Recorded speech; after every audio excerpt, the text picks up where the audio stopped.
बर'नि जायफोर गेदेमा मानसिफोर जायफोरा मुंख्लं जालांबाय बे मानसिफोरनि मुङाव सरकारनि जिथु स्किम बे स्किमफोरखौनो मोनसे मोनसे मुं दोननानै जों खामानि मावगासिनो दं प्रमद बर' दैदेननाय सरकारा। दिनैनि बे समाव जोङो खाथां जोङो बुंनायनि सम जायाखै जे जों एलायन्सआव थागोन आरो जों थाया। गासिबो सिचुएशनफोरखौ नायजोबनानै जों माबा मोनसे जों डिसिसन लाहैगोन। खिन्थु मा खारनाव बेबायदि मेडियाखौ लिंनानै बिटिसिनि आथिखालनि सरकारा खामानि मावनो हादों आरो हायाखै, थाखा फैसा रिटार्न जादों होननानै जों बुंदों। बिथांनाव बेबायदि माबाफोर बेबायदि डकुमेन्ट दङ नामा? बबे बोसोरनि फैसाया थांफिनदों? जायफोर निउट्रेल मानसिफोर, साकरि मावनाय मानसिफोर, आबादारि मानसिफोर, बिजनेसमेन मानसिफोर, बिथांमोना जायफ्रा खुनु पलिटिकेल पार्टि खालामा, बिथांमोन बायदि मानसिफ्रा प्रमद बर'आनो चिफ जाफिननानै सरकार सालायफिननांगौ बेयाव दङ। बेनिखायनो नाय नोंथांमोना जे नुनो मोनगोन फैबाय थानाय समाव बेबायदि भटार्सफ्रा इउपिपिएलनि फेभाराव दङ आरो जों गोबां सिटआवनो जों देरहानानै जों सरकार दाहैनो हायो। खुलुमबाय बड'लेण्ड टाइम्स नायगिरि बयखौबो बे समाव खुलुमबाय। बे समाव जोङो सावरायनो नागिरदों इट्स क'क्राझार समस्तिनि एमएलए मानगोनां लरेन्स इस्लारि सार बिथांजों जोङो सावरायगोन समाजारि बिथिं, राजखान्थियारि बिथिं आरो बायदि बायदि बिथिंनि सायाव जोङो मानगोनां एमएलए बिथांजों सावरायनो नागिरदों। बे समाव जोङो सार एमएलए बिथांखौ जोङो बड'लेण्ड टाइम्सआव गिबियावनो बरायग्रोबाय। खुलुमबाय। जोङो गिबियावनो सोंनो नागिरबाय सारनियाव, जिहेतु आथिखालाव 2025 मायथाइनि सेप्तेम्बर दानाव बिटिसि बिसायख'थि जानो थांगासिनो दङ आरो बे समावनो जिहेतु क'क्राझार जिल्ला हिसाबै मिशन क'क्राझार होननानै जिहेतु नोंथांमोना आथिखालाव खामानि मावगासिनो दङ। दा क'क्राझार जिल्लाजों लोगोसे गुबुन गुबुन जिल्लायाव इउपिपिएल हान्जानि जिथु बिसायख'थिनि जि फोसावदिंनाय बा बिनि प्रिपारेसना बोरैहाय जाना दङ? फैगौ जे सेप्तेम्बर दान, बे सेप्तेम्बर दानावनो जोंनि जे काउन्सिलनि जे बिसायख'थि बे बिसायख'थिया जागोन। दा बे हिसाबै जोंनि पार्टिया इउपिपिएल जि पार्टि बे पार्टिया गासिबो 40टा जि समस्ति दङ बे 40टा समस्तियावनो दिनै जों साखाफारा जानानै दङ। बिनि गेजेराव जों क'क्राझार जिल्ला हिसाबै जोङो मिशन क'क्राझार 2025 मोनसे मिशन लानानै जों खामानि मावगासिनो दङ। मानो होननानै बुङोबा थांनाय जे बिसायख'थिमोन काउन्सिलनि बिसायख'थि, बे बिसायख'थियाव क'क्राझार जिल्लायाव जोङो सासेल'सो कसुगाव समस्तिनिफ्राय मानगोनां उकिल मुसाहारि आथिखालनि EM बिथाङाल'सो देरहानो हादोंमोन। दा बे हिसाबै जोङो एबार जे काउन्सिल, बे काउन्सिलाव जोंनि क'क्राझार सिभिल डिस्ट्रिक्टआव गासै मोन 12टा जे बियाब दङ। बे बियाबाव जाहाथे जों मोजां रिजाल्ट खालामनो हायो, बेनिखायनो जोङो क'क्राझार, गसाइगाव आरो पर्बतझरा बे मोनथाम पार्टिनि जितु डिस्ट्रिक्ट कमिटि दङ, जोङो ज' जानानै जों बावहाय मिशन क'क्राझार मुं लानानै जोङो दायो क'क्राझारनिफ्राय जाहाथे जोङो मोजां रिजाल्ट खालामनो हायो एबा बे जि समस्तिफोर दं बे समस्तियाव जाहाथे देरहाजोबनायनि पलिसि लानानै खामानि मावनो हायो, बिनि थाखाय जों नाजादों। दा बेनिखायनो जोंनि क'क्राझार जिल्लानियाव जोंनि मानगोनां आसामनि मन्त्रि इउजि ब्रह्म बिथां, गसाइगावनि MLA जिरन बसुमतारी, EM उकिल मुसाहारि, उइलसन हासदा, रेवरेवा नार्जिहारि आरो क'क्राझार नैबे महकुमायाव इलेक्टेड हिसाबै आंल' जिहेतु दङ। जों आरो जोंनि बे मोनथाम पार्टिनि सेन्ट्रेल डिस्ट्रिक्ट ब्लक गासिबो जों लिडारफ्रा ज' जानानै जे जोङो दासान्दि मोनसे पलिसि लानानै जों खामानि मावगासिनो दङ, जाहाथे जोङो गासिबो समस्तिखौनो जों देरहानो हायो। गुबुन जिल्लाफ्राबो मावदों, खिन्थु जोङो क'क्राझार हिसाबै थांनाय बाराव जिहेतु जोंहा रिजाल्टआ गाज्रिमोन, मानोना एबारबो प्रमद बर'नि दैदेननायावनो मोनसे सरकार जागोन। बे सरकाराव जाहाथे जों बाहागो लाफानो हायो क'क्राझार, गसाइगाव आरो पर्बतझराना, बेनिखायनो मिशन क'क्राझार मुं दोननानै जों खामानि मावगासिनो दं। बे समाव मोनथिबावनो लुगैगोन जिहेतु क'क्राझाराव गासै जिल्लायाव 12टा बियाब दङ, बा बे 12टा बियाबाव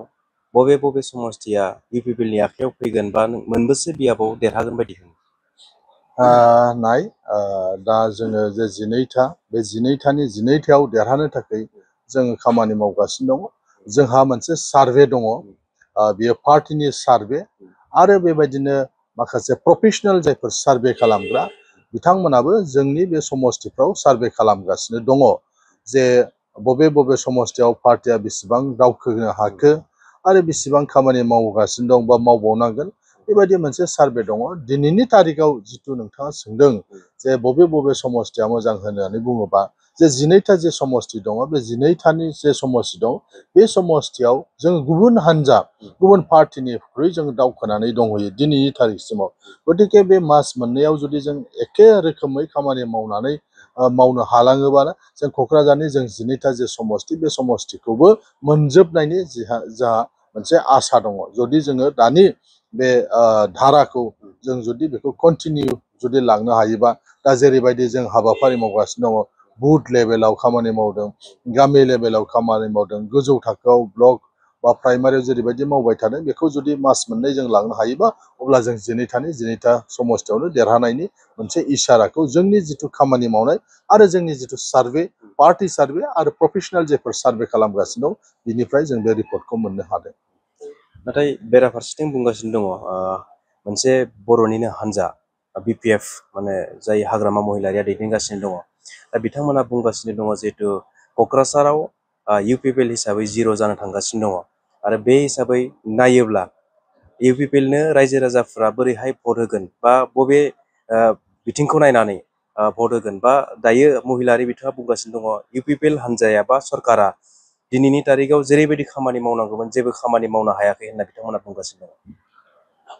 मोनसे बेरेखा हान्जा हिसाबै बिथाङा जेब्लायबो बे पार्टिया बेरेखा खालामलांगोन सरकारनि बेयो नियमखा जे अपोजिसन पार्टिया माब्लाबाबो सरकारखौ बाख्नायनानै बिथांमोना माब्लाबाबो बुङा जे बिथांमोना अलवेज माने खामानि मावब्लाबो नैबे जायाखै बिथांमोना बुंबाय थायो। रायजो राजाफ्रा मिथिगौ जे मोनसे फिसा काउन्सिल बे फिसा काउन्सिला मा खामानि मावनो हायो आरो बेसेबांसिम खामानि मावनो हायो बेसेबां लड लानो हायो बे बाथ्राखौ दिनैनि तारिखाव पलिटिक्सखौ मोजां मोनग्रा पलिटिकेल पार्टियाव थाग्रा मानसिफोर जायफ्रा बाहेरायाव थानानैबो अबजार्भ खालामबाय थायो बबे दल मा खामानि मावगासिनो दं सिगांनि सरकार आरो दानि सरकारनि गेजेराव जायफ्रा माने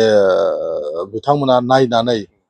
फारागथिखौ दिहुनो बेबायदि मानसिफ्रा बयबो रोखोमसेयैनो बुंगोन जे दानि जे सरकार बे सरकारा थांनाय बारनि BPFनि दैदेननाय जे सरकारनिख्रुइ बिभिन्न खेथ्रआव बेयो साबसिन सरकार होननानै बुंगोन। दा जेरै BTR एकर्डखौ बिथांमोना बुंदोंमोन बे जेबो नङा एकर्डआ गामि हाबा थगायबाय बायदि रोखोमै बिथांमोना बुंदोंमोन। उनाव नुबाय जे मोनसेनि उनाव मोनसे गामिफ्रा हाबगासिनो दङ आरो बे हाबनाय गामिफोरखौ उदालगुरि डिस्ट्रिक्टजों सोसननानै दोनथ'दों दायो। डिलिमिटेसन जागलांबाय आसामाव MLA नि डिलिमिटेसन जाबाय अब्लाबो माने गामिया सोसनगासिनो दङ। बे हिसाबै दायो बेफोर माखासे खामानियाव एसे आख' फाख' जादोंब्लाबो बिथांमोना दाख्लै MLA आव भट होदों, बिथांमोना दाख्लै पन्सायतआव सोरबा गामिया भट होदों। जिहेतु दा गामि सोनायनि खामानिया कन्टिनिउवास मोनसे प्रसेसआव दङ। दा नोंथांमोना नुनो मोनबाय नोंथांमोननि मिडियायाव फोसावबाय जे जायफोर गामिफ्रा हाबदों आरो बे ओनसोलनि जिथु भटार सेन्टारफोर दङ बे ओनसोलनि मानसिफ्रा गिबि खेबनि थाखाय बे काउन्सिलनि बिसायख'थियाव बिथांमोना भट होजेननो मोनसिगोन। जेरै गहपुर साब डिभिजननियाव थानाय मानसिफोर, बिश्वनाथनि साब डिभिजन बा हेडक्वार्टार जिथु साब डिभिजन आरो सनितपुर जिल्लानि बिथांमोना दायो मोनथाम समस्तियाव भट होगोन। अलरेडि नटिफाइड जाखाबाय, नटिफिकेसन ओंखारबाय बबे गामि आरो बबे सेन्टारा सोरनो भट होगोन। जेरै गहपुरनि रायजो राजाफ्रा बिथांमोना हरिसिङा समस्तियाव भट होगोन, धनस्री समस्तियाव भट होगोन। बिश्वनाथनिया आरो सनितपुरनिया फारियै रौता आरो हरिसिङा बे मोनथाम समस्तियाव बिथांमोना होसिगोन। जायनि थाखाय नोंथांमोना नुदों जों नोंथांमोननि मिडियायावसो नुदों BPFनि दैदेनगिरिफ्राबो गहपुर दावबायहैदों, बिश्वनाथ दावबायहैदों जाहाथे गावसिनि पार्टिनि केन्डिडेट जानो गोनांनो बिथांमोना भट होयो होननानै बिथांमोना थांनानै बुंनो जे पार्टिया बुंदोंमोन जे मालाबाबो गहपुरा हाबा बे ओरैनो थगायबाय, एकर्डआ थगायजाबाय, प्रमद बर'आ थगायबाय, एबसुआ थगायबाय बायदि रोखोमै बिथांमोना बुंदोंमोन। जोंनि नामफोरखौ लानानै एकर्डनि सिगनेटरिफोरखौ बिथांमोना बायदिसिना बुंदोंमोन खिन्थु बे पार्टियानो फैगौ काउन्सिलनि बिसायख'थिनि थाखाय बिथांमोना सामफ्रामबो गहपुराव थांलाय बिश्वनाथाव थांलाय सनितपुर जिल्लानि माखासे गामि जेराव हाबबाय बाव थांनानै बिथांमोना सान हर थांनानै पार्टि दाहैगासिनो दं बुथ कमिटि दाहैगासिनो दं बिनिखायनो बिथांमोना जेखि बुङा मानो रायजो राजाफ्रा मिथिगौ एकर्डआ माने दफाफ्रा बियो जानो थांगासिनो दङ नोंथांमोना नुबाय एनडिएफबिनि जेफोर केस दंमोन एनआइएआव नांनाय केस बेखौ रायलायनानै बेखौ स्टेटआव लाबोनाय जाबाय स्टेटनि गावबागाव डिस्ट्रिक्टआव बिथांमोनखौ लांफिननाय जाबाय आरो नोंथांमोना नुबाय दाख्लै माखासे मानसिफोरनि केसआ दायो जे कर्टआव थांदोंमोन बे कर्टनिफ्राय दायो बिथांमोना बेल मोनबाय मोनसे डिस्ट्रिक्टना मोनग्रोबाय आरो बेबायदिनो जे डिस्ट्रिक्टआव दङ मोनसे थारिख दङ कर्टनिफ्राय बे थारिख मथेनो थांनानै बिथांमोना बेल मोनजोबसिगोन साननैसो सिगां जोंनि मानगोनां चिफ प्रमद बर' आरो एबसुनि आफादगिरिनि दैदेननायाव हम मिनिस्टारखौ लोगो हमनानै फैदों आरो बिथाङा पजिटिभलिनो बुंदों जे एकर्डनि दफाफ्रा मावफुंजागासिनो दङ आरो फैगौ माने 6 दानसोनि गेजेराव एकर्डनि जेफोर क्लज दङ बे क्लजफ्रा फुरायै मावफुंजागोन बे बाथ्राखौ नोंथांमोना नुबाय मिडियानि सिगाङाव जोंनि चिफ आरो थांफाग्रा जायफोर दङ जोंनि एमपि बा एबसुनि आफादगिरि गाहाय नेहाथारि बिथांमोननि खुगानिफ्राय नोंथांमोना खोनानो मोनबाय जे डिसकासनाव मा जादोंमोन आरो हम मिनिस्टारा मा बुंदों बेखौ अलरेडि मिडियानि गेजेरजों बुंनाय जाबाय रायजो राजाफोरनि मिथिनायनि थाखाय निश्चय बे समाव जोङो सावरायगासिनो दङ बिटिआर एकर्डनि सिगनेटरि आरो आथिखाल इट्स क'क्राझार समष्टिनि एमएलए मानगोनां लरेन्स इसलारि सार बिथांजों बिथाङा फोरमायगासिनो दं बिटिआर एकर्डनि सायाव आरो राजनिति फारसे बिथाङाबो फोरमायगासिनो दङ नैबे समाव जोङो बुंनो नांगोन जिहेतु हाग्रामा महिलारिनि जिथु दल बा बिपिएफ हान्जा जाय बिथांमोना थांनाय समाव बिटिआर एकर्डखौ ललिपप गुबुन गुबुन मुंजों बिथांमोना बुंबाय नाथायबा दायो आरो गामि सोनाय लोगो लोगोनो 60टा समष्टिया बोरो माला जागोन बेबायदि मोनसे माखासे कुइसन खालामगासिनो दङ जिहेतु नोंथाङा बेनि सायाव जिहेतु सिगनेटरिमोन बिटिआर एकर्डनि दा नैबे समाव हाग्रामा महिलारिफ्रा बा हाग्रामा महिलारिनि जिथु केडारफोर बिथांमोना रायजो राजाफोरनि गेजेराव मोनसे गाज्रि मेसेज होनो नागिरबाय थायो नामा सानफ्रोमबो नोंथांमोना नुगासिनो दं बिथांमोना मिडियानि गेजेरजोंनो फोसावो बा गुबुन गुबुन मेल मिटिङाव बुंगासिनो दङ जे एकर्डआ इमप्लिमेन्टेसन जायाखै बिसोरो थगायजाबाय होननानै आं एसे आगोलावसो माखासे बाथ्राखौ नोंथांनो बुंबाय आरो एकर्डआव थानाय माखासे जेफोर क्लजफोर दङ जेरै जोंहा रेल कच फेक्टरि मोननांगौमोन रेल कच फेक्टरिनि थाखाय गोबां हा नांगौ आरो बेबो रेल लामा थानाय जायगायाव जानांगौ खाथियाव जानांगौ बे हिसाबै जोंनो रेलनि कच फेक्टरि बानायनो थाखाय जेसेबां बुरजा हा गोनांमोन 3-5 हाजार हा नांगौमोन बेखौ जोङो पर्बत जरानि रुपसिनि साखाथियाव बेखौ होनाय जादों जेजों रेल लामाया फकिराग्रामनिफ्राय धुबुरी थाङो मानोना रेल कच फेक्टरि जानो थाखाय बिथांमोननो मोनसे रेल लामा साखाथियाव नांगौ जाहाथे बेजों मुवा बेसाद लांलाय लाबोलाय खालामनो हायो दा नुदों नोंथांमोना थांनाय बारनि जिथु बाजेट सेसन पार्लामेन्टआव बावहाय बिथांमोना 300 कोटि थाखा रां हरजेनबाय जे जोंनि रेल कच फेक्टरिखौ बानायनो थाखाय आरो बियो दा टेन्डार बायदिसिना जिथु प्रसेसफोर दङ गभर्नमेन्टनि बाहाय मावफैनो थाखाय दा बे खामानिफ्रा सोलिगासिनो दङ जोंनि साखाथियाव आंनि समष्टियाव सिम्बोरगाव एनिमेल फिड प्लान्ट माने जुनारफोरनि आदार बानायग्रा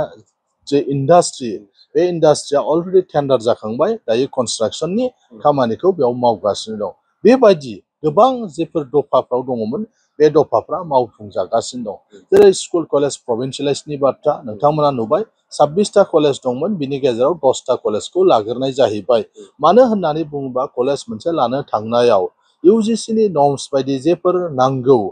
क्राइटेरिया नर्म्सफोर फुलफिल खालामनो हानांगौ थ' बेबायदिखौ माखासेखौ नायनाय जायो दा बिनिखायनो जाय कलेजफ्रा हा हु गैया बा बे बायदिसिनाफोर गैया बिनिखायनो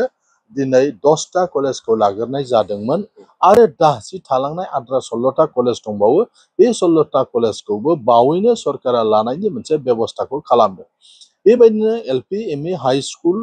जुनियर कलेजफोरखौ लानायनि जि बाथ्रा दङ बेखौ सरकारजों सावरायबाय थानाय जादों खुब खम समनि गेजेराव होनदों सरकारा दाख्लैबो बे रायलायनायखौ रायखांनाय जादोंमोन जे थाबैनो आसाम सरकारखौ लाहोनायनि बेबस्था बा आसाम सरकारा बेफोरखौ लानायनि जे बेबस्था बे बेबस्थाखौ खालामदों दायो एबसु आरो बर' साहित्य सभाजों सावरायनानै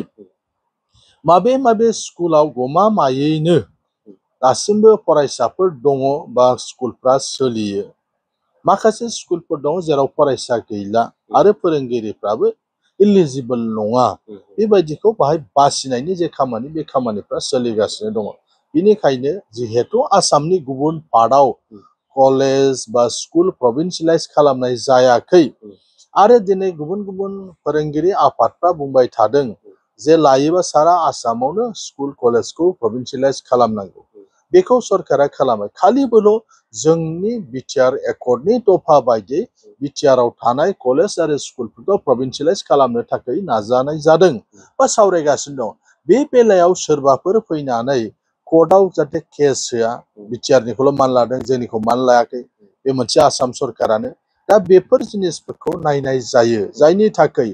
उनफ्राव जाहाथे केस होयोबा जोंनि स्कुल कलेज प्रभिन्सियेलाइज जानो थांनाया जाहाथे बियो थाबथानानै थाया, लामायाव जाहाथे बादा जाया, बेफोर गासैबो दिगफोरखौ नायनानै सरकारा स्कुल प्रभिन्सियेलाइज खालामनायनि बाथ्राखौ बुंबाय थादों। थ' बेनिखायनो बिथांमोना बुंदों जोङो बिटिआरनो फैसा हरगोन आरो बिटिआरआ जाहाथे बे कलेज बे स्कुलफोरखौ गावनि आवथायाव लाबोनानै प्रभिन्सियेलाइज खालामो। दा बे हिसाबै बेबायदि माखासे नुहुरखानाय जेफोर जेंना फैथारगोन बेफोरखौ एरायनानै सोलिनो थाखाय खामानि मावनायावनो एसे गोबाव जागासिनो दं। खिन्थु सरकारा बे स्कुलफोरखौ लानायनि जि बेबस्था, ओरै नङा ओरै, आसाम हिसाबै जुदि सरकारा लायोबा दस्रा भेन्सार स्कुलफ्राबो केस होगोन। अब्ला बिनि अल्टारनेटिभा मा जानो हागौ? बिनि अल्टारनेटिभा जों काउन्सिलखौ लाहोनांगोन। जुदि काउन्सिलखौ लाहोयोबा जे जों थाखा फैसा काउन्सिलनो हरनांगोन, मानोना काउन्सिला एसेबां बुरजा स्कुल कलेजफोरखौ सरकारि खालामनो हाया। गतिके स्टेट गभर्नमेन्टआ बे स्कुल कलेजफोरनि सेलारि बेथन होनायजों लोगोसे बिथांमोननो न' लुनाय बायदिसिना जेफोर नांगौ बेफोरखौ हरफागोन। दा बेबायदि खामानिफ्रा दायो सोलिगासिनो दं। जोङो मिन्थिबाय जिहेतु बिटिआर एकर्डनि सायाव जिखिना खामानि जादों आरो मावनो गोनां थाबावनाय बिनि सायाव जोंनो रोखायै फोरमायदों मानगोनां एमएलए बिथाङा। आरो जोङो मिन्थिनो नाजाबावगोन जिहेतु दायो राजखान्थिनि बारहावा बारगासिनो दङ। बायजोनि जिथु राजखान्थि हान्जाफोर बिथांमोनाबो जोंनियाव फैनानै बड'लेण्डआव फैनानै दायो केम्पिं खालामनायखौ नुगासिनो दङ। दा बे बेलायाव बायजोनि जिथु राजखान्थि हान्जाफोरा जिहेतु बड'लेण्डखौ कब्जा खालामनो नाजागासिनो दङ, दा बियो जोंनि थाखाय मोजां सावगारि ना गाज्रि सावगारि होनना सानो सारा? आथिखालाव बिटिआर हालामाव गोजोन फैनायनि थाखाय आरो बेयाव डेम'क्रेसिखौ जों गायसननो हानायनि थाखाय दिनै नेशनेल पलिटिकेल पार्टियानो जाथों एबा रिजनेल पलिटिकेल पार्टियानो जाथों, दिनै बयबो मुखुब जानानै दङ जे फैगौ बिटिआरनि जे इलेक्सन, बे इलेक्सनाव बाहागो लानायनि थाखाय रावबो माने उन जानानै थायाखै। जोंनि खोथाया बेनो, जोंनि मानाव गेदेर चिफ इउपिपिएल पार्टिनि प्रेसिडेन्ट मानगोनां प्रमद बर' बिथाङा बुंदों जे जों कब्जा खालामनो थाखाय नङा, दखल खालामनो थाखाय नङा, बेवहाय जोङो सेवा खालामनो थाखायसो जों खामानि मावगासिनो दङ। इसिबां गोबाव बोसोर बायदिसिना जेंनाजों मोगा मोगि जानांनाय, एसेबा बोसोर बाहाय आन्दलनजों मोगा मोगि जानांनाय बे ओनसोलाव गोजोन गायसननायजों लोगोसे बे ओनसोलाव जाहाथे जोङो गुबुन हारि माहारिनि गेजेराव गोजोन खौसेथि जाहाथे लाबोनो हायो, लोगोसे जों डेभेलपमेन्टनि खामानिखौ गासैबो जायगायावनो जों मावलांनो हायो, बे नोजोरजों जों जिहेतु खामानि मावगासिनो दङ बाहाय लकेल पार्टि हिसाबै। नाथाय नेसनेल पार्टिफ्रा बाव फैयोबा बिथांमोनहा नेसनेल गावसिनि एजेन्डा, पार्टिनि हाइ कमान्ड बायदियैसो बिथांमोना जिहेतु खामानिखौ मावो बा मावलांगोन। बिथांमोना जोंनि अभाब अभिजोगखौ बुजिनाय नङा, जोंनि जेफोर लकेल इस्युफोर दङ बेखौ बुजिनाय नङा। दिनै बिथांमोना फैयोबा बर' थुनलाइ आफादनो बिजाब साफायनो हयथ' फैसा होआबो जानो हागौ, बिथांमोनखौ मदद खालामाबो जानो हागौ। दिनै बर'नि समाजारि जेफोर आफादफोर दङ बे आफादफोरखौ बिथांमोना सहाय खालामनाय नङा, मानोना बिथांमोननि नोजोरा जाहैबाय नेसनेल। बिथांमोना गोजौनिफ्राय फैनाय हरजानाय बिथोन बायदियैसो बाहाय खामानि मावफैयो। बिनिखायनो जों रायजो राजाफोरखौबो खावलायदों, बेयो दिनै जोंनि थाखाय मोनसे कनस्ट्राक्सन पिरियड, दाफामफिननायनि बियो सम। गोबाव बोसोर आन्दलन जाबाय, सोलोंथाइखौ लानानै गुबुन गुबुन बिथिङाव जों जेरैबायदि दावगानांगौ बेबायदि जों दावगानो हायाखै, खिन्थु जों दावगानांगोन। बुंनो गोनां एबा रायखांनांगोन दिनै चिरां आरो बाक्सा जिल्लाया मेट्रिक आरो हायार सेकेन्डारियाव मोजां रिजाल्ट खालामगासिनो दं आसामावनो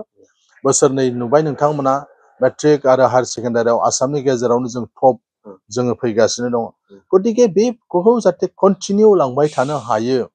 आरो दिनै नोंथांमोना नुदों जोंनि इउपिपिएल दैदेननाय जि सरकार फरायसाफोरनि थाखाय बड'फा सुपार 50 मिशन खालामनानै इउपिएससि कचिं होदों दिनै एमबिबिएस नि कचिं होदों इन्जिनियारिंनि कचिं होदों बायदिसिना खामानि मावगासिनो दङ बड'फोरनि गेदेमा सुबुंफोरनि जायगा जायगा मुसुखा गायसननाय जादों बिथांमोननि मुङाव दिनैहाय सिलागांनि मुङाव स्टेडियाम बानायनाय जादों सुजित नार्जारिनि नामाव कमिउनिटि हल बानायनाय जादों दिनै कनकेश्वर नार्जारि गारलाबाथा बसुमतारिखौ आरम्भ खालामनानै बर'नि जायफोर गेदेमा मानसिफोर जायफोरा मुंख्लं जालांबाय बे मानसिफोरनि मुङाव सरकारनि जिथु स्किम बे स्किमफोरखौनो मोनसे मोनसे मुं दोननानै जों खामानि मावगासिनो दं प्रमद बर' दैदेननाय सरकारा गाबोन सोरबा नेशनेल पार्टिया जुदि बेहाय सासन खालामबा जोंनि बर'नि गेदेमा मुंख्लंफोरनि मुङाव स्किम दोननानै बिथांमोना खालामगोन नामा खालामनाय नङा बिथांमोननिखौ जों नुदों बिथांमोना सोरनि नाम दोननानै दिनै बिथांमोना स्किमफोरखौ सालायो गतिके आं खावलायगोन रायजो राजाफोरखौबो दिनै मोनसे साननांगौ जादों दिनै सोरबा बाहाय पार्टि खालामफैदों होनबानो बे पार्टियाव जों थांनोसै बेखौ जों मदद होनोसै बेबायदि साननायनिफ्राय गोजानाव थानांगौ आरो बावहाय जोङो लकेल जि पार्टि दङ जायफ्रा दिनै एकर्ड खालामखांनायनि उनाव एकर्डनि दफाफोरखौ मावफुंनो थाखाय खामानि मावगासिनो दङ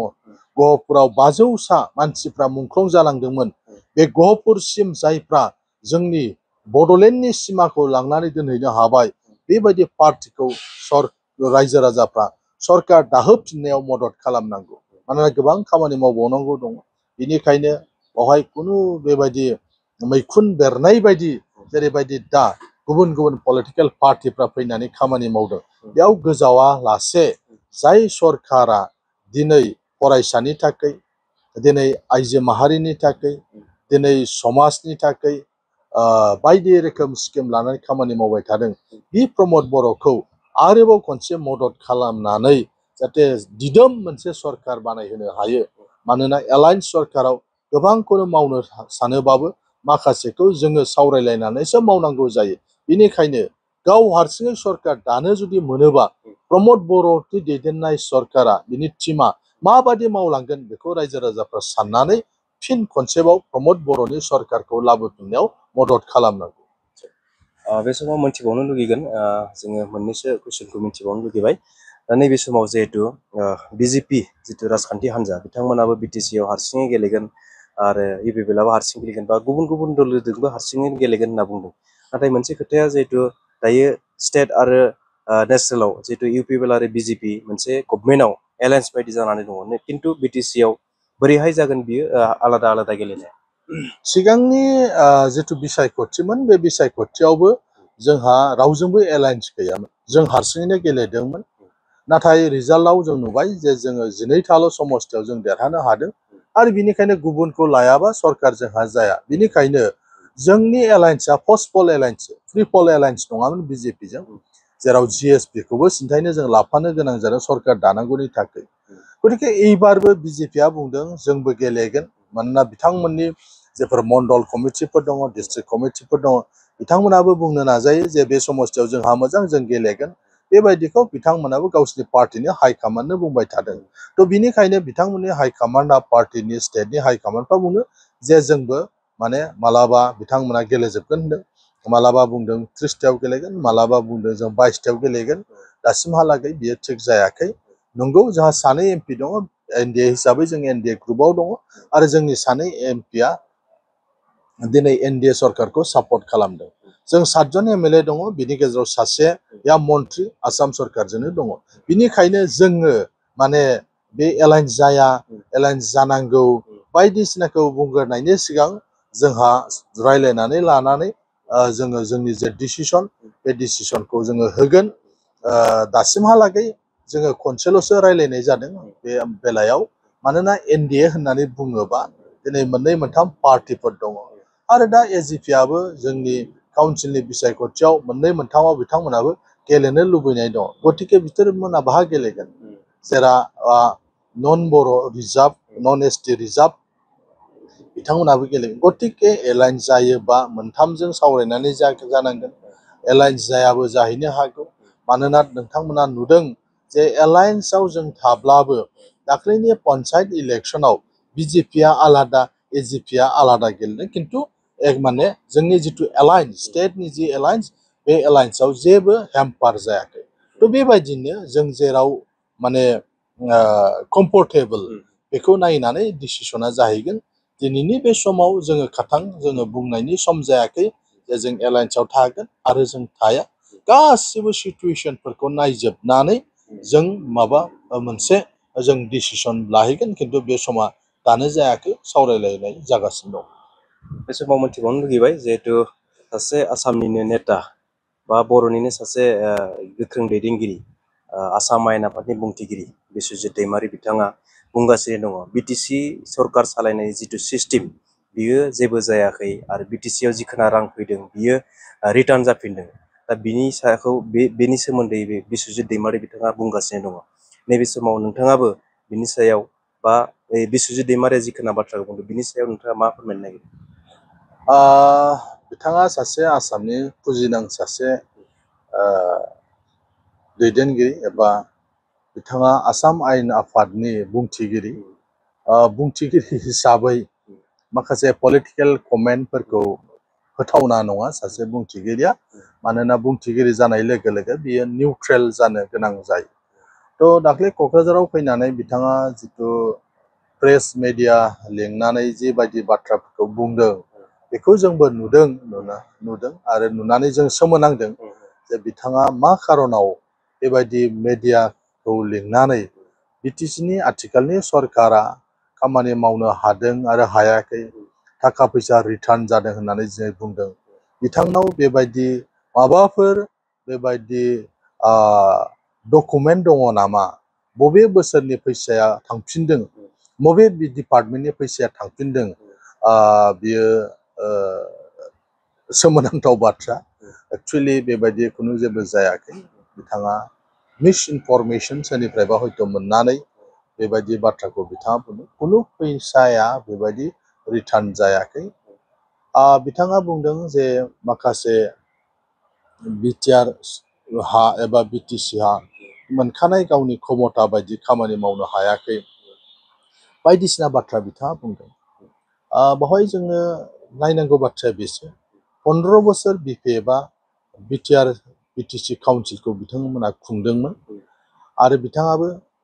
बिपिएफनि सासे दैदेनगिरि हिसाबै बै सरकारनि समाव बिथाङाबो दंफायोमोन गतिके बै समाव गभर्नरनिफ्राय बिथांमोना खैथा आयेनखौ पास खालामनानै लानो हाखो बे बाथ्राखौ जोङो बुंनांगोन आगोलनि सरकारनि समाव खैथा आयेना पास जाखो जोंनि काउन्सिलनि जिथु एसेम्बलि बे एसेम्बलिया मा रोखोमनि माने आयेनफोरखौ काउन्सिलाव पास खालामनानै खामानि मावनो हायो बे बाथ्राखौ जोङो साननांगोन जोंनि संबिधाना मा गोहो होदों काउन्सिलनो बिल पास खालामनानै मावनो हानायनि बे बाथ्राखौ बिथाङा एज ए स्पिकार बिथाङा गावबो मिथिगौ जेब्लासिमनाखि आसामनि गभर्नरा बे आयेनफोरखौ पास खालामा अब्लासिमनाखि काउन्सिला बबेबा मोनसे बाथ्रा आयदाखौ काउन्सिल एसेम्बलियाव सावरायनानै पास खालामब्लाबो गभर्नरनि एसाइन मोनागौ माने बियो बिल जाया थ' बे हिसाबै बिथांमोना आगोलनि सरकारनि समाव खैथा बिल पास खालामनो हाखो आरो दानि प्रमद बर'नि एलायन्स सरकार बियो खैथा बिल पास खालामनानै खामानि मावगासिनो दङ थ' बेखौ जुदि क्रन'लजिकेलि जुदि स्टाडि खालामोबा अब्ला बे गासैबो बाथ्राया रोखा जायो ओंखायनो रायजो राजाफ्रा बयबो नायगासिनो दङ बिथांनि बुंनायखौ जे मानो बिदि बुंदों बुंनायनि आन्दोआव माबाफोर दङ नामा बेखौबो सानदों गतिके आं बांद्राय कमेन्ट्स होनो सानाखै बिथाङा जोंनि स्पिकार गतिके जों बिथांखौ मान होयो गतिके आं बे बेलायावबो काउन्टार बेबायदि बाथ्रा बुंनो सानाखै मा खारनाव बिथाङा बुंदों जों मिथिस' हायाखै मानोना सासे स्पिकारा जेनेरेलि बेबायदि खुनु पलिटिकेल स्टेटमेन्ट होआ बिथाङा होदोंबा मानो होदों जों बेखौसो आसरित जोङो बे समाव जोबनाय फारसेथिं फैनो नागिरबाय जिहेतु गोलाव सम सावरायबाय सार बिथांजों आरो राजखान्थि फारसे बिटिआर रेकर्ड आरो समाज बिथिंनि सायाव माखासे खोथा मोन्थिदों जोबनाय फारसेथिं फैनो नागिरबाय नैबे समाव जिहेतु बिसायख'थिया जानो थांगासिनो दङ सेप्तेम्बराव लरेन्स इस्लारि हिसाबै बिटिसिनि बिसायख'थियाव बबेबा मोनसे बियाबाव बाहागो लागोन नामा? आङो दा इउपिपिएल नि लेजिस्लेचार जि पार्टी बे पार्टीनि लिडार एबा जायखौ दलनि दैदेनगिरि होननानै बुङो जोंहा 7 जन एमएलए दङ आरो बे एमएलए टीमनि सासे दैदेनगिरि हिसाबैसो आंखौ दा पार्टीया खामानि मावहोगासिनो दङ आरो क'क्राझार डिस्ट्रिक्ट माने साब डिभिजनेल जितु डिस्ट्रिक्ट पार्टीनि बिनि आं प्रेसिडेन्ट हिसाबै जोंनि क'क्राझार साब डिभिजनाव गासै मोनद' समस्तिफोर दङ आरो बे मोनद' समस्तियाव आङो सान हर आङो खामानि मावगासिनो दं पार्टीनि प्रेसिडेन्ट हिसाबै। थ' बे बेलायाव आंहा आंनि पार्सनेल आंहा बेबायदि साननाय गैया जे आङो बिटिसि बिसायख'थियाव गेलेनांगौ होननानै नाथाय जोंनि गासिबो क'क्राझार जिल्लानि थांनाय जिथु रिजाल्ट 12टा समस्तियाव जोङो मोनसेल'सो जिहेतु देरहादों बेनिखायनो पार्टीनि हाइकमान्डफ्रा दिनै सरसा खालामदों जे बावहाय क'क्राझारावबो माखासे दैदेनगिरिफ्रा गेलेनांगोन जाहाथे जों समस्तिखौ देरहानो हायो जेरै जों दस्रानिखौबो खोनागासिनो दङ बेरेखा हान्जानिखौ बिसिनाबो एमएलएफ्रानो गेलेगोननो होननानै गेलेहोगोन काउन्सिलाव सरकार दानांगौ सरकार दानो हाबासो एमएलएखौ गोरलैयैनो देरहानो हायो थ' बेबायदि हिसाबै जोंनि पार्टीयावबो एसे सावरायनाय जादों जे माखासे मानसिफ्रा हयथ' गेलेनांगोन जाहाथे उद्धार खालामनो हायो समस्तिखौ बे बेलायाव क'क्राझाराव बांसिन खुब सिरियास जे क'क्राझारखौ देरहानो थाखाय जे माखासे दैदेनगिरिफ्रानो गेलेनांगोन थ' बेबायदि मोनसे चर्चा जादों खिन्थु दासिमहालागै आं गाव पार्सनेलि गेलेनायनि जेबो थिरांथा लायाखै पार्टीया जुदि जोंनि क'क्राझारखौ उद्धार खालामनो थाखाय जुदि गेलेनो थिनोबा पार्टीनि गोसो थिननाय बायदिखौ जों हयथ' मानिहैनांगोन खारन जों गुबुन पार्टीयावबो नुदों जे मालाबा सोरखौबा एमपि गेलेहोदों मालाबा बेखौनो एमएलए गेलेहोफिनदों मालाबा नङा बेखौ दोनथ'नानै पार्टीनि बबेबा जायगायाव बेखौ इनचार्ज बानायहरदों बेबायदि पार्टीहा माने सोलाय सोल' सिस्टेम थायो गतिके जोंनि समावबो जुदि बिदि जायोबा बे पार्टीनि हाइकमान्डआसो बेखौ डिसिसन लायो जों आसा खालामदों फैबाय थानाय समाव बिथांनि जितु फाइनाल रिजाल्ट बेखौ जोङो मोनगोन आरो बे समाव आङो लास्ट मोनसे कुइसन खालामनो सानबावबाय बिटिसि बिसायख'थियाव इउपिपिएल राजखान्थि हान्जायानो सोरखार दाफिनगोन होनना सानो 100% मानोना दिनै सारा भारतआव दिनै जोंनि जिथु काउन्सिल बे काउन्सिलखौ जों इस्टाब्लिश खालामनो हादों 6 शिड्युल जि काउन्सिल आरो लिमिटेड पावारबाबो बे काउन्सिला पावारफुललि गावनि जिथु ट्रान्सफार डिपार्टमेन्ट बा साबजेक्ट बेखौ फुल्लि एक्सारसाइज खालामनायखौ दिनै नुदों बेनिखायनो बावैसो साननि सिगां दार्जिलिंनिफ्राय मोनसे टीम हान्जाया फैदोंमोन आरो बिथांमोना आंखौबो लोगो हमफैदों गोबां बाथ्रा सावरायलायदों जे एकर्डनि सोमोन्दै बिटिआर एकर्डआ माब्रैमोन आरो मा डिपार्टमेन्टआ खामानि मावगासिनो दं मारै मावगासिनो दङ आरो बेखौ सावरायखांनायनि उनाव आङो बिथांमोनजों आरोबाव बांसिन मोजाङै बुजिनो हाथों होननानै सेक्रेटारियेट बिटिसि सेक्रेटारियेटनि सासे सेक्रेटारिजों बिथांमोनखौ आङो लोगो हमहैदों जाहाथे बिथांमोना पावार एन्ड फांसनखौ मोजाङै मिथिनो हायो आरो बिनि सिगां लादाखनिफ्रायबो फैदोंमोन दा गुबुन गुबुन ओनसोलनि मानसिफ्रा बिथांमोना नायफैबाय थादों स्टाडि खालामफैबाय थादों जे बे 6 शिड्युला माबादि होननानै बेसेबां पावार दं होननानै बेबायदि बिथांमोना नायबाय थादों गतिके दिनै सारा भारतआवनो बड'लेण्ड होननाय जि मोनसे 6 शिड्युल काउन्सिल दं बे काउन्सिला जे मोजां मोनसे काउन्सिल बेवहाय मोजां मानसिफ्रा सालायगासिनो दङ मोजां गुड माने गभर्नेन्स बेवहाय सोलिगासिनो दङ बेखौ नायनो फैदों आरो बिनिखायनो दिनै मोनसे ब्लेसिंस बेनो जोंनि थाखाय मोनसे आशीर्बाद जे दिनैनि जे काउन्सिल बे काउन्सिला बहुद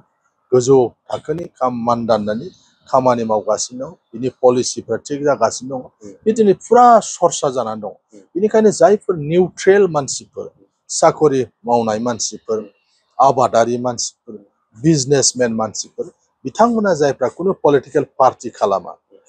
बिथांमोन बायदि मानसिफ्रा प्रमद बर'आनो चिफ जाफिननानै सरकार सालायफिननांगौ बेयाव दङ बेनिखायनो नोंथांमोना जे नुनो मोनगोन फैबाय थानाय समाव बेबायदि भटार्सफ्रा इउपिपिएलनि फेभाराव दङ आरो जों गोबां सिटआवनो जों देरहानानै जोङो सरकार दाहैनो हागोन।